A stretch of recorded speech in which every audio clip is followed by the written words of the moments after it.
Greetings, my dear friends. The purpose for this demonstration is to give you an idea of how to create a Red Hat developer's account. Using this developer's account, you can then download a Red Hat Enterprise Linux version 8 based DVD ISO file. And we're going to use that DVD based ISO file to spin up a VirtualBox based virtual machine, right? So the first thing you want to do here is you want to log in. So you go to developers.redhat.com. If you already have a redhat.com account, you could just give your username and password and that should take you to the next page. If you do not have one, you can either click on register here or just create one now.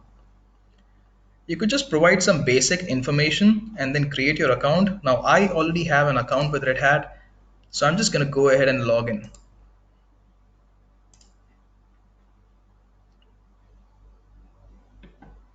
So once I've logged in, I want to download the Linux image there. So you can click on Linux here.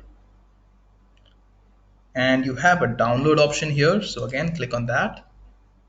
And I'm going to go ahead and download the Intel based ISO file that is available here. Now I have already downloaded this image, so I wouldn't be doing that again. But you can see it's around a 6.7 gig file. So you can just download it yourself, right? The second thing you want to do here is install and configure VirtualBox. So you could just go to the official website, that is virtualbox.org, and you can just click on the download VirtualBox 6.1 here, or you could just go to the left hand side of the website and click on downloads, right? Now I'm using a Linux distribution for this demonstration, so I'm going to click on Linux distributions here.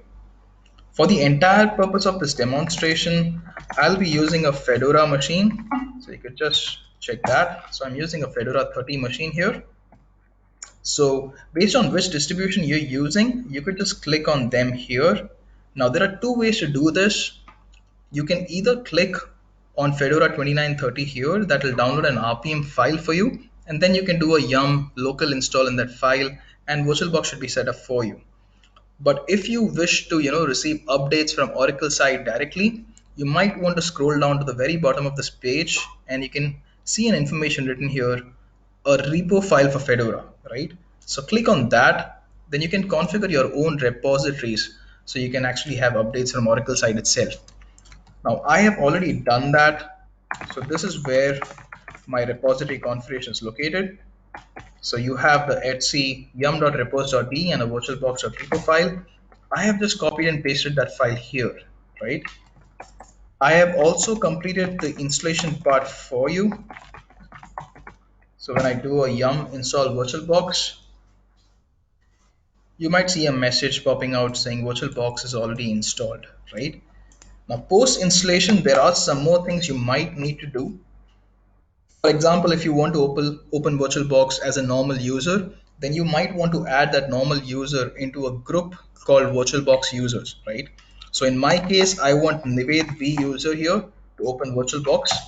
I have already added him to the supplementary group called VBox users, right? The command to do that would be user mod append to supplementary group, the group name, and the username, right? And that should configure that for you. Once this much is done, you can just go ahead and open VirtualBox. This is what the interface for VirtualBox looks like.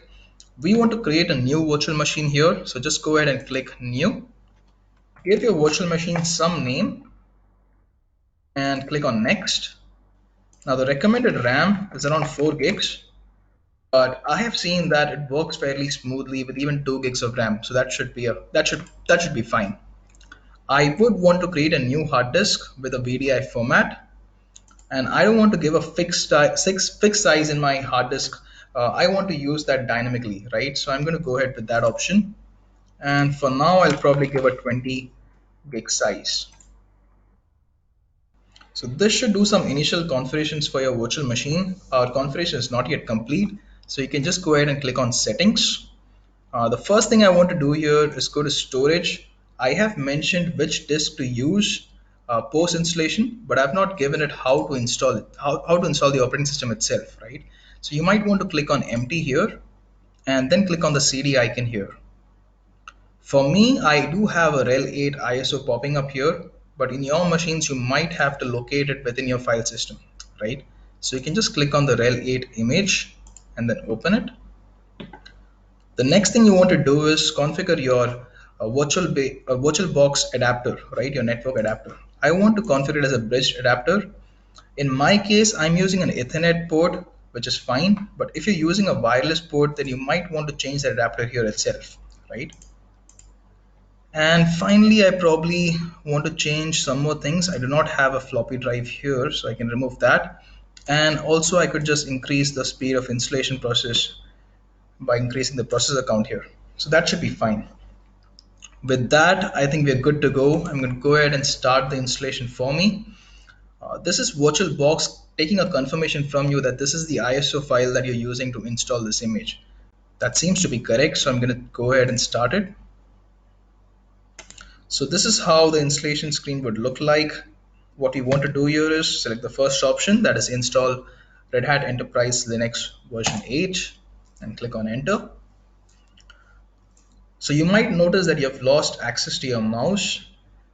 So if you want to, if you want to use the mouse again, you might want to press the host key, and for VirtualBox, that is your right control, right? So clicking on that gives you your mouse back. It's also mentioned here in the bottom of the screen.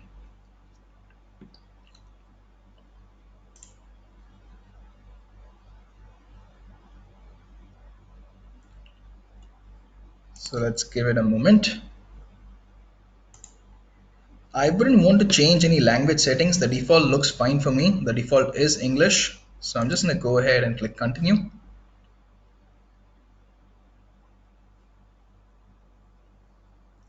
Great. You might want to make a few more changes here, like time and date settings. I'm based out of Mumbai, so I'm going to change my country to India. The time and date seems to be fine, so nothing to be changed there.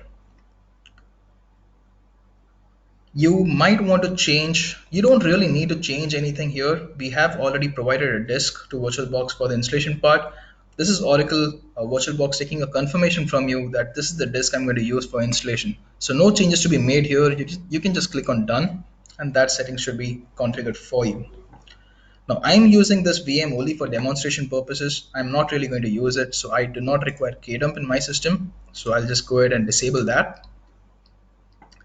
And finally, I would want to configure my internet inside the virtual machine itself. So if I just turn this on, I should automatically get an IP address and DNS configured for me. I would also want to configure a hostname, maybe home lab or something like that.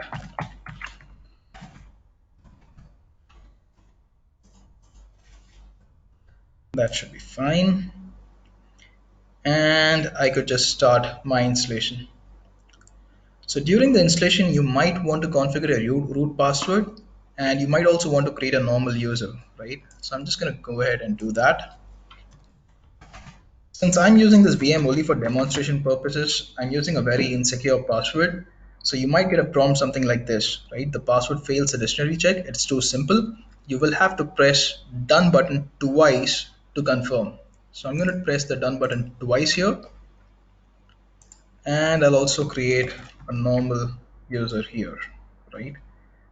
With sudo privileges. Set up a very simple password for this user. And again, click done twice. So the installation might take some time based on the speed of your system, say around 5 to 10 minutes. So I'm going to pause the video here and I'll see you back once installation is complete.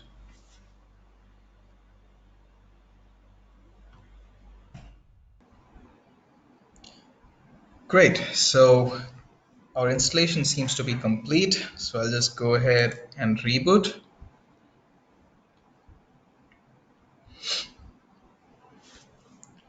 Now when you reboot, you might find this menu popping up again. I do not want to perform an installation again, so I'm just going to go ahead and power off this virtual machine.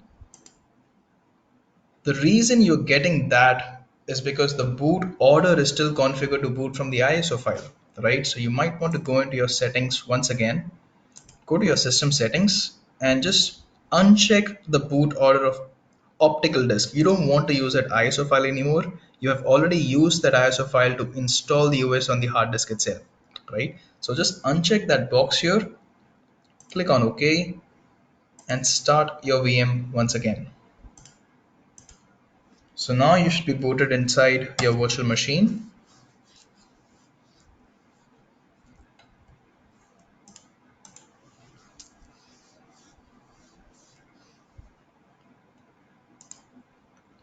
We'll just give it a moment or two. Great. So the only thing that is left for us to configure is the licensing information and also to subscribe the system to your developer account, right? So I'll just go ahead and accept the license. And since we use a developer account, we should be good with registering part as well. So provide your username and credential here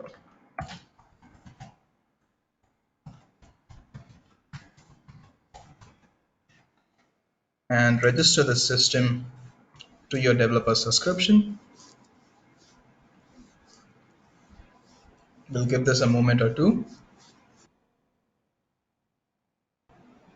Great. So we can go ahead and attach the subscription to our machine. This again might take a moment or two. Great. So registration is now complete. I'm going to go ahead, click done and finish configurations.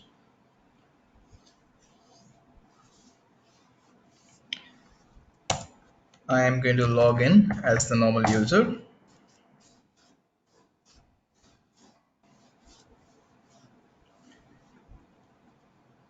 And we have already selected the language and the US keyboard. I wouldn't really mind or need to do these configurations right now. So I'm just going to go ahead and skip it. And we're going to start using our RHEL8 virtual machine. This is opening up our GNOME help menu. We won't be using that right now. And I'm going to open up a terminal and just verify if my subscription is in place.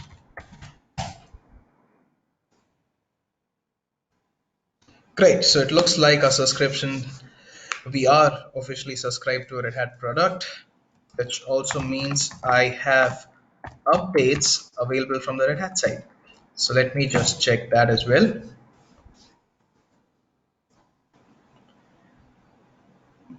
So you could see we have repositories in place, the two new repositories, that is your base repository and your app stream.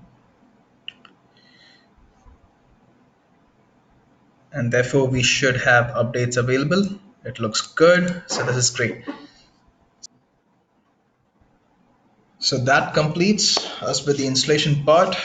Thank you for watching the video. See you in the next one.